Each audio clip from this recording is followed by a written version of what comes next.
पुलू रे सनम को जोहार नवा वीडियो रे सनम को सगुन दाराम अड़ी हाहाड़ा जिनिस पुलू धाव बखरा नेल किया नितो मिनया कटक रेलवे स्टेशन रे और हाहाड़ा जिनिस दो हुयुक कना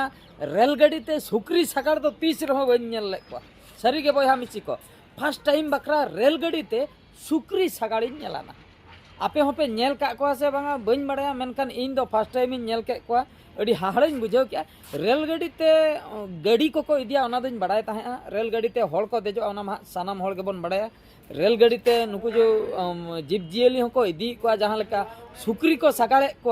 माने हड़ दुड़ुब बकरा जायगा बनु और रेडेन पेडेन को दुड़ुब कना मेनखान नेले ताबन पे सरकार ओका लेका माने रेलवे सरकार उनी दो हड़ दुड़ुब बकरा तो जायगा तो जहां को रखन गे सुक्री तो पूरे डाबा रे उना दाम गाड़ी ते को इदी को तो भाभी दाड़िया कना पे माने रेल गाड़ी ते सुक्री को सगाड़े को ओना हो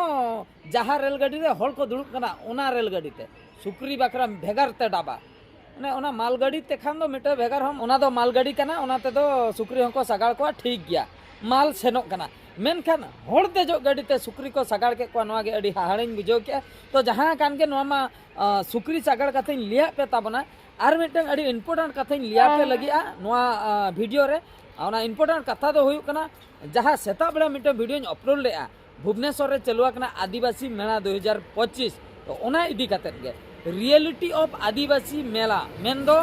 सरी गे आदिवासी मेला पछले रे चेत मेना का कारण ओने ओना कथा कटी लिया पे ताबना आदिवासी मेला रेना रियल कारण दो हुयु कना ओने जो जहाना गे हा ओंडे अरेंजमेंट हुई अकन दो अडिगान पैसा खर्चो आकना मेन दो कोटी कोटी टाका खर्चो आकना तबे कोटी कोटी टाका खर्चो कते जुदी बोन चाहाय आदिवासिया डेवलप हुई होचनो तबे दो मिटन होड़ जखने चला कना नेनेल मिटन छत्ती खड़ उनी चिके ठिकेया नुकु दो चिली आदिवासी कना को चेत ताको कल्चर ओकालका हरो बांदे और आको रोड ओकालका आको चेत को चेत मेना बोंगा बुरु सिस्टम ओकालका मेना तो ओने जो एक्सप्लेन मि होड़ एक्सप्लेन बकरा जो होड़ को दरकार दो उनको होड़ दो बनु को उनको होड़ को तहन खान हुई दाड़े पैसा को कोया हुई दाड़े पैसा खर्चोआ ओना खातिर के पाले तो होड़ को चला कना नेले को पुतला लेका को तिंगु को कना उको चेन हो बाको ठिका दड़िया कना को खाली ओल अकना बॉर्डर नुई तो सांताड़ आदिवासी तो सांताड़ आदिवासी आजा कल्चर ओका लेकना हरो मांदेते धरा जो ओना दो मि होड़ लई दरकार को उनका कॉस्ट्यूम दो नय नवा उनका बोंगा बुरु ठाव दो नय नवा जाहेर गाड़ कना उनका ओल दो हुई कना नय नवा चिकी कना नुकु गुरु गंके दो पंडित रघुनाथ मुर्मू कना तो आलिया रू अरंग दो नय नवा टमाक तुमदा मेना का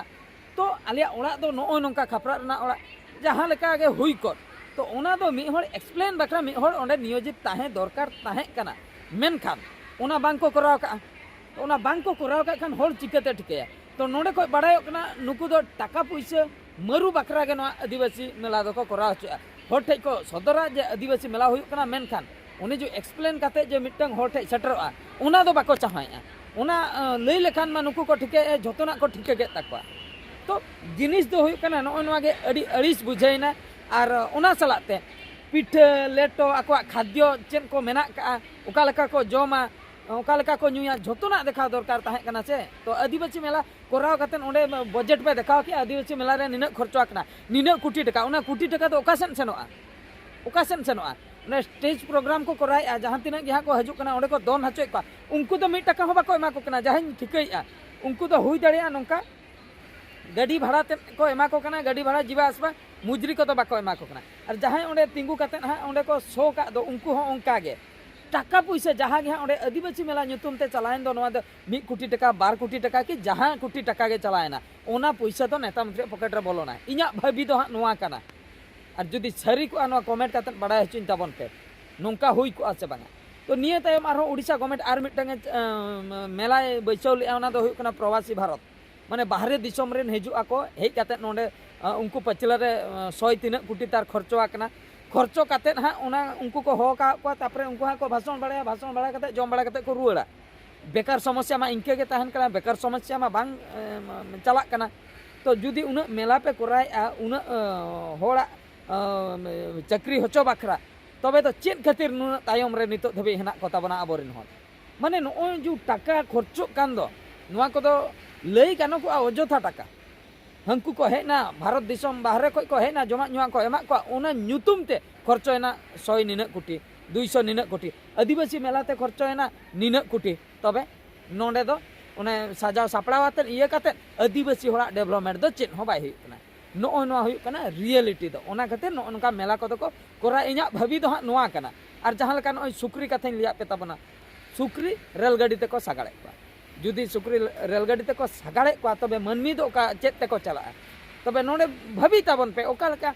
मेंटालिटी चेत चिंता धारा होड़ मेना को सुक्री दो रेलगाड़ी ते चला होचना ओना पचले रे इलेक्ट्रिक ओना हंकुआ भाड़ा तके सुक्री को सेनक कना माने भाड़ा दो इलेक्ट्रिक खर्चो ये खर्चो दो हने होले टिकट एम के आ सुक्री को इदी को दो ओना दो थुका पैसा को जाम के ओना दो एक्स्ट्रा ओना दो हिसाब रे दो बनुआ ओना पैसा दो आको को दोहो जोंगा अकोय को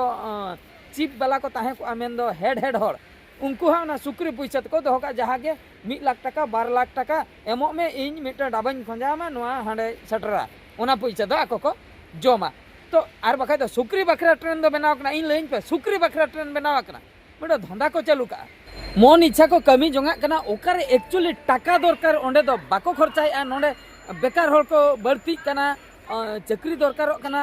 गिद्रा ऑल पढ़ाव कते बेकार मेना कोआ ओना पछले रे दो बांग खर्चो कना ओना आयोजन कते मेला आयोजन कते मारांग मारांग मेला आयोजन कते ओना पछले रे टाका को खर्चोया उनका के जहां लका लई की इन तो नो नुका अडिगान हानते नाते कमी होरा चला कना दिसोम रे मेनखान सरकार को दो नोआ को दो बाको मेन लुतुरा कना लई ako जहां गन अकान गे दिसोम ना अवस्था दो आबो पॉकेट आबो बन किसनेन खान गे होइना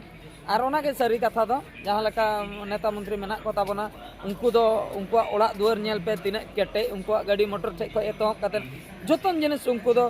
ठीक गया आर अतु दिसोम चला में रेंगे नाचार होड़ जहां लका मेना को उनको अवस्था नेलते मेट खय मेनता जरो अड़ी दुख गे बुझा माने जहां लका वोट को कोई जोखा को सेनो तको लया हानन करामा नहन करामा वोट इमन में मेनखान वोट एम तायम उनको को जितकरन तायम उनको मा गाड़ी मोटर पाका दोलान रे को ताहेना गाड़ी मोटर तको दाणे आम में हो गन आय रहो अंजम हो बाय अंजम तो अड़ी दुख बुझा नो को कथा और नते हेज कते बाजार से ने निया को कटी इन पॉइंट आउट किया अड़ी व्यस्त गिन बुझो चाबा किया तो ठीक है तबे सानाम को नवा वीडियो तो नतरे गिन मुचादे और मिटे वीडियो रे बन नेपेला माइनकान मुचे रे सानाम को गॉड जोहार।